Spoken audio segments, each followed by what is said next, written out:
Alright, so these center console lights, again, got a cotton glove so that I don't burn myself if the lights are hot, and also just to keep fingerprints off halogen bulbs that I may be using. So to get these ones out, you can use a cloth wrap screwdriver or this tool, bodywork tool. You go up in the middle, so there's a couple of hinge clips here and a couple of clips up this end. So the goal is to pop these clips off first, and then these will come off second.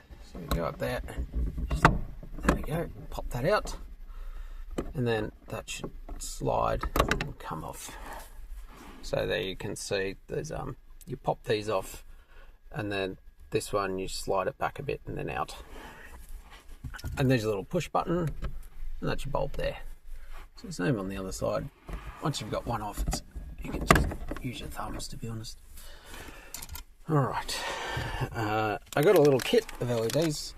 In my one, that are actually labelled license plate lights. The license plate on these Honda HRVs are LEDs from the factory, so they're not replaceable. And if you have to replace them because they're broken, good luck.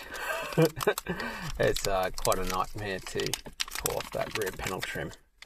So anyway, so I'll just dump these bulbs out, sorry. The old ones, they're 12 volt. If you want to do like for like 12 volt, 8 watt halogen wedge bulbs. And they are. Just pull those two out.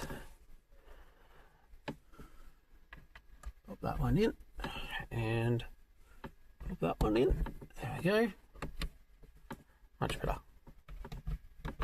Okay. And so putting these back on, just reverse taking them on.